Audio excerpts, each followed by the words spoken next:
Pemerintah terus mendongkrak laju perekonomian dengan pedoman peta jalan menuju Indonesia digital, di mana upaya tersebut turut membangun sumber daya manusia dan juga pemanfaatan teknologi yang ikut menyumbang devisa negara. Nah, akankah program tersebut berjalan dengan sejumlah tantangannya? Berikut liputannya untuk Anda.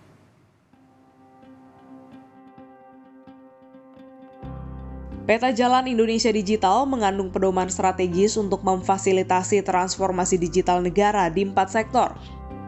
Transformasi ini perlu didukung sumber daya manusia digital, teknologi penunjang, serta riset dan inovasi.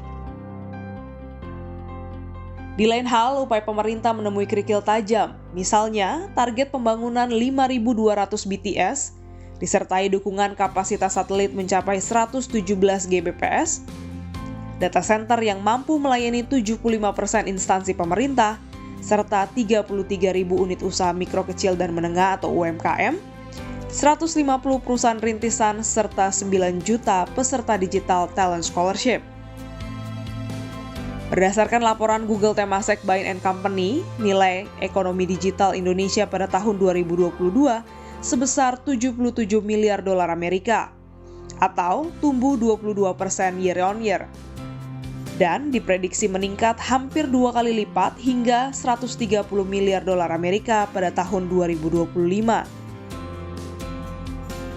Salah satu usaha kecil menengah atau UKM Jenang Mubarok yang berdiri sejak 1910, kini mau tak mau harus mengikuti zaman. Mubarok Food menjual jenang, penganan dari tepung ketan, kelapa, dan tambahan gula khas Jawa Timur.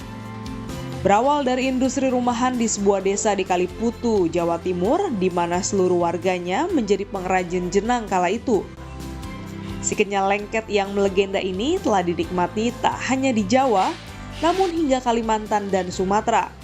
Bahkan hingga diekspor ke negara Malaysia, Hong Kong, dan Turki. Bertahan hingga 113 tahun, Jenang Mubarok Kudus memanfaatkan teknologi penunjang seperti jaringan internet, e-commerce, sosial media, dan pembuatan konten sebagai upaya digitalisasi. Inovasi ini dilakukan untuk lebih mendekatkan produk dan untuk mengetahui kebutuhan konsumen di tingkat nasional maupun global, dan mampu memproduksi jenang hingga 50 ton per bulan. Mubarok sejak COVID itu mengalami penurunan yang luar biasa karena kita produknya oleh-oleh. Sekitar 80% kita anjlok omsetnya. Kan ada beberapa solusi, diantaranya adalah mengembangkan dunia digital marketing. Apalagi kita juga bekerjasama dengan BUMN untuk melakukan ekspansi ke luar negeri. Ada pameran, ada expo dan lain sebagainya di luar negeri. Kita bekerjasama dengan BUMN untuk dapat go internasional. Heru Sutadi, pengamat ekonomi digital, menyaksikan peran UMKM dapat berjalan dengan baik, mendukung prediksi Google Temasek dengan adanya kekurangan teknologi penunjang di Indonesia. Asia Tenggara kita cukup lemah gitu ya, artinya kecepatan internet kita tidak cukup bagus, sehingga kita berada di posisi ya 3 terbawah lah.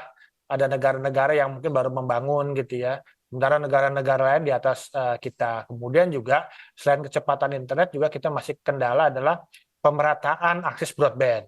Nah, kemarin kita misalnya ada upaya pemerintah untuk mem-4G-kan Indonesia gitu ya, tapi kan sayangnya memang rencana baik tersebut kemudian ada masalah hukum yang membuat persoalan pembangunan infrastruktur ini agak terhambat gitu. Di lain pihak, Direktur Eksekutif KOR Muhammad Faisal menilai Indonesia memiliki potensi besar seperti prediksi Google Temasek. Ini memang sangat cepat. Artinya kalau kita melihat dari prediksi-prediksi dari si nilai digitalisasi sangat mungkin ya. Menurut saya sangat mungkin itu tercapai.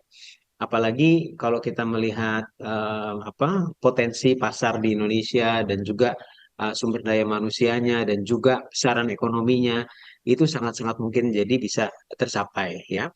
Jadi bukan sesuatu yang terlalu ambisius menurut saya gitu. Dan kalau kita melihat juga kecepatan daripada digitalisasi sekarang sudah merambah bukan hanya di perkotaan tapi juga di pedesaan. Trubus Rahadiansyah, pengamat kebijakan publik, turut mengomentari terkait pengembangan perekonomian digital. kelemahan UMKM itu ketika mengoperasikan atau melakukan perubahan ke sistem transformasi ke digitalisasi itu lemah dalam hal perlindungan data. Kalau kelemahan-kelemahan lain tentu bagaimana tentang SDM-nya, bagaimana kelemahan internal organisasi UMKM sendiri, dan juga memang kebijakan pemerintah sendiri yang belum berpihak kepada UMKM seperti ini yang menurut saya memang faktor keberpihakan itu menjadi kunci. Teten Masduki, Menteri Koperasi dan Usaha Kecil Menengah, menilai pemerintah belum siap melangkah lebih jauh untuk beralih menuju ekonomi digital. Harus diakui, Indonesia belum memiliki strategi nasional transformasi digital dan badan yang mengaturnya, sehingga perkembangannya tak terstruktur. Akibatnya, transformasi digital yang banyak diinisiasi oleh swasta. Di lain pihak, pemerintah melalui Kementerian Komunikasi dan Informatika menyadari ada hal krusial dalam membangun sumber daya manusia digital. Coba akselerasi transformasi digital itu. Jadi yang pertama adalah memperluas konektivitas. Itu yang pertama. Lalu kemudian pusat data nasional itu, ya. Lalu setelah itu adalah menyiapkan human capital-nya.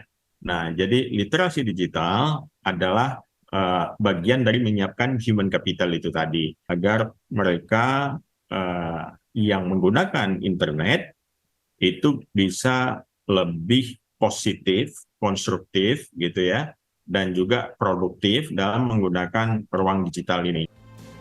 Menyikapi hal ini, Dev Laksono, anggota Komisi 1 DPR menilai pengembangan sumber daya manusia harus seiring dengan peta jalan Indonesia digital dan siap menyiapkan regulasi terkait hal itu.